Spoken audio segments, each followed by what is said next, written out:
TV 20 Kannada ವಾಹಿನಿಗೆ ಸ್ವಾಗತ. ಮಾನ್ವಿ ಪಟ್ಟಣದ ಜೆಡಿಎಸ್ ಪಕ್ಷದ ಕಾರ್ಯಾಲಯದಲ್ಲಿ ಇಂದು ಮಾನ್ವಿ ತಾಲೂಕು ಜನತಾ ದಳ ಪಕ್ಷದ ವಿವಿಧ ಘಟಕಗಳ ಅಧ್ಯಕ್ಷರ ಆಯ್ಕೆ ಪ್ರಕ್ರಿಯೆ ಜರುಗಿದೆ. ಮಾಜಿ ಶಾಸಕರು ಆದ ಶ್ರೀ ರಾಜ ವೆಂಕಟಪ್ಪ ನಾಯ್ಕರವರ ಶಿಫಾರಸ್ಸಿನ ಮೇರೆಗೆ ಕೂಡಲೇ ಜಾರಿಗೊಂಡಿದ್ದು, ಪಕ್ಷದ ತತ್ವ ಸಿದ್ಧಾಂತಗಳಿಗೆ ಬದ್ಧರಾಗಿ ಮಾನ್ವಿ ತಾಲೂಕಲ್ಲಿ ಜೆಡಿಎಸ್ ಪಕ್ಷವನ್ನು ಸಂಘಟಿಸುವ ನಿಟ್ಟಿನಲ್ಲಿ ನೂತನ ಅಧ್ಯಕ್ಷರು ಕಾರ್ಯನಿರ್ವಹಿಸಲಿದ್ದಾರೆ ಎಂದು ತಾಲೂಕು ಅಧ್ಯಕ್ಷ ಈರಣ್ಣ ಮಾರ್ಲಟ್ಟಿ ಪೋತ್ನಾಳ್ ಆದೇಶ ಹೊರಡಿಸಿದ್ದಾರೆ. ಇದೇ ಸಂದರ್ಭದಲ್ಲಿ ಮಾಜಿ ಶಾಸಕ ರಾಜ ವೆಂಕಟಪ್ಪ ನಾಯ್ಕ ಮಾತನಾಡಿ, ಪಕ್ಷ ಸಂಘಟನೆಯ ಬಲವರ್ಧನೆ ಹಾಗೂ ತಾಲೂಕು ಮತ್ತು ನಗರ ಮಟ್ಟದಲ್ಲಿ ಚಟುವಟಿಕೆಗಳನ್ನು ವೇಗಗೊಳಿಸುವ ಉದ್ದೇಶದಿಂದಾಗಿ ಪ್ರಮುಖ ಘಟಕಗಳಿಗೆ ಹೊಸ ಅಧ್ಯಕ್ಷರನ್ನ ನೇಮಿಸಲಾಗಿದೆ ಎಂದಿದ್ದಾರೆ. ಎಲ್ಲ ಜನತೆಗೆ ಗೌರಿ ಗಣೇಶ ಹಬ್ಬದ ಹಾರ್ದಿಕ ಶುಭಾಶಯಗಳನ್ನು ಸಮರ್ಪಿಸಲ್ಪಡುತ್ತೇನೆ. ಇವತ್ತು ನೂತನ ಪದಾಧಿಕಾರಿಗಳನ್ನು ನೇಮಕ ಮಾಡಲಿಕ್ಕೆ ಪ್ರಕ್ರಿಯೆಗೆ ಚಾಲನೆ ಕೊಡ್ತಕ್ಕಂಥ ಕೆಲಸ ನಮ್ಮ ಅಧ್ಯಕ್ಷರು ಮಾಡಿದ್ದಾರೆ. ಇವತ್ತೇನು ಹೊಸದಾಗಿ ಪಕ್ಷದ ಜವಾಬ್ದಾರಿಯನ್ನು ತಾವೇನು ವಹಿಸ್ಕೊಂಡಿದ್ದೀರಿ, ಇವತ್ತು ಪಕ್ಷದ ಸಂಘಟನೆಗೆ ಹೆಚ್ಚು ಒತ್ತು ಕೊಡ್ತಾ ಜನತಾದಳ ಜಾತ್ಯತೀತ ಪಕ್ಷದ ಕಾರ್ಯಾಲಯದಲ್ಲಿ ಇವತ್ತು ಪಕ್ಷದ ಪದಾಧಿಕಾರಿಗಳನ್ನು ನೇಮಕ ಮಾಡಲಿಕ್ಕೆ ಇವತ್ತು ಚಾಲನೆ ಕೊಟ್ಟಿರತಕ್ಕಂಥ ನಮ್ಮ ತಾಲೂಕಿನ ಅಧ್ಯಕ್ಷರಾಗಿರ್ತಕ್ಕಂಥ ಆತ್ಮೀಯರಾದ ಶ್ರೀ ಮರ್ಲಟ್ಟಿ ಈರಣ್ಣ ಸರ್ ಅವರೇ, ನಮ್ಮ ಪಕ್ಷದ ಮುಖಂಡರಾಗಿರ್ತಕ್ಕಂಥ ಡಿ ಶೌಕತ್ ಸಾಹೇಬ್ರೆ, ಪುರಸಭಾ ಸದಸ್ಯರು ಹಿರಿಯರಾಗಿರ್ತಕ್ಕಂಥ ನೂತನ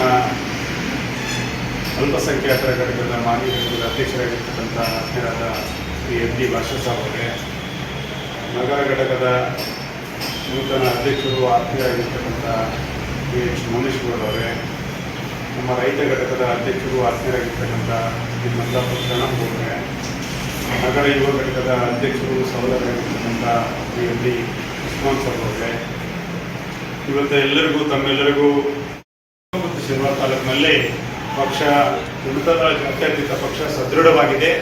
ಆ ನಿಟ್ಟಿನಲ್ಲಿ ಇನ್ನೂ ಹೆಚ್ಚಿನ ರೀತಿಯಲ್ಲಿ ಸಂಘಟಿತವಾಗಿ ಇವತ್ತು ಸಂಘಟನೆಗೆ ಹೆಚ್ಚು ಒತ್ತು ಕೊಡ್ತಕ್ಕಂಥ ಕೆಲಸ ತಾವೆಲ್ಲರೂ ಸೇರಿ ಮಾಡಬೇಕು. ಯಾಕಂದರೆ ಕಳೆದ ವಿಧಾನಸಭಾ ಚುನಾವಣೆಯಲ್ಲಿ ನಿಮ್ಮೆಲ್ಲರ ಆಶೀರ್ವಾದದಿಂದ ಇವತ್ತು ಮಾನ್ವಿ ವಿಧಾನಸಭಾ ಕ್ಷೇತ್ರಕ್ಕೆ ಶಾಸಕನಾಗಿ ಆಯ್ಕೆಯಾಗಿದ್ವಿ. ಅದಾದ ಮೇಲೆ ಮತ್ತೆ ಪರಾಭವಗೊಂಡಿದ್ವಿ.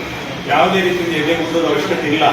ಕಾರ್ಯಕರ್ತ ಬಂಧುಗಳು ಎಲ್ಲ ಜಾತಿ ವರ್ಗದವ್ರನ್ನ ಇವತ್ತು ವಿಶ್ವಾಸಕ್ಕೆ ತಗೊಂಡು ನಿಮ್ಮ ಘಟಕಗಳೇನಿದ್ದಾವೆ ಅದರಲ್ಲಿ ಪದಾಧಿಕಾರಿಗಳನ್ನು ನೇಮಕ ಮಾಡುವುದರ ಮೂಲಕ ಪಕ್ಷವನ್ನು ಇನ್ನೂ ಹೆಚ್ಚಿನ ರೀತಿಯಲ್ಲಿ ಪರಿಣಾಮಕಾರಿಯಾಗಿ ಸಂಘಟಿಸಲಿಕ್ಕೆ ಒಂದು ಪ್ರಯತ್ನವನ್ನು ಮಾಡಬೇಕು ಅಂತ ಹೇಳಿ ಸಂದರ್ಭದಲ್ಲಿ ತಿಳ್ಕೊಂಡು ಇವತ್ತು ನೂತನವಾಗಿ ಪದಾಧಿಕಾರಿಗಳಿಗೆ ತಾವೆಲ್ಲ ಆಗಿದ್ದೀರಿ. ನಿಮ್ಮೆಲ್ಲರಿಗೂ ಹೃದಯಪೂರ್ವಕ ಅಭಿನಂದನೆಗಳನ್ನು ಸಲ್ಲಿಸಿ ನಿಮ್ಮ ಪಕ್ಷದ ಸಂಘಟನೆಗೆ ನಿಮ್ಮ ಜೊತೆಗೆ ನಾನು ಸಹ ಇರ್ತೀನಿ ಎಂಬ ಮಾತುಗಳನ್ನು ಈ ಸಂದರ್ಭದಲ್ಲಿ ತಮ್ಮೆಲ್ಲರಿಗೂ ವಂದಿಸಿ ನಾನು ಮಾತಾಡ್ತೀನಿ.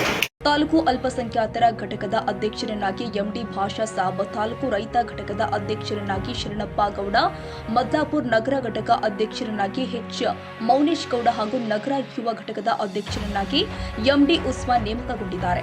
ಈ ಹಿನ್ನೆಲೆ ಪಕ್ಷದ ನೂತನ ಅಧ್ಯಕ್ಷರಿಗೆ ತಾಲೂಕು ಜೆಡಿಎಸ್ ಹಿತೈಷಿಗಳು, ಕಾರ್ಯಕರ್ತರು, ನಾಯಕರು ಹೃತ್ಪೂರ್ವಕ ಅಭಿನಂದನೆ ಸಲ್ಲಿಸಿದ್ದಾರೆ. Syed Khader Basha, TV 20 Kannada news, Manvi. ಕನ್ನಡಿಗರ ಮೆಚ್ಚಿನ ನಿಮ್ಮ ಟಿವಿ 20 ಕನ್ನಡ ವಾಹಿನಿ ಇದೀಗ ಟಿವಿಯಲ್ಲಿ ಲಭ್ಯ. ಕರ್ನಾಟಕ ಮತ್ತು ದೇಶ ವಿದೇಶದ 360 ಡಿಗ್ರಿ ಸುದ್ದಿ ವಿವರವನ್ನ ಪಡೆಯುವುದಕ್ಕೆ ಟಿವಿ 20 ವಾಹಿನಿಯನ್ನು ಲೈಕ್ ಮಾಡಿ, ವಿಡಿಯೋಗಳನ್ನು ಶೇರ್ ಮಾಡಿ, ಕಮೆಂಟ್ ಮಾಡಿ, ಸಬ್ಸ್ಕ್ರೈಬ್ ಮಾಡಿ. HCN ಕೇಬಲ್ 842 ನಂಬರ್ನಲ್ಲಿ ಹುಕ್ಕೇರಿ ತಾಲೂಕು ಹಾಗೂ ಸಂಕೇಶ್ವರದ ಸುತ್ತಮುತ್ತಲಿನ ಹಳ್ಳಿಗಳಲ್ಲಿ ಲಭ್ಯ. PCN ಕೇಬಲ್ 129 ನಂಬರ್ನಲ್ಲಿ ಹಾರುಗೆರೆ ಸುತ್ತಮುತ್ತಲಿನ ಹಳ್ಳಿಗಳಲ್ಲಿ ಲಭ್ಯ. ರಾಯಬಾಗ್ ಡಿಜಿಟಲ್ ಚಾನೆಲ್ ಕೇಬಲ್ 80ನೇ ನಂಬರ್ನಲ್ಲಿ ರಾಯಬಾಗ ತಾಲೂಕಿನ ಸುತ್ತಮುತ್ತಲಿನ ಹಳ್ಳಿಗಳಲ್ಲಿ ಲಭ್ಯ.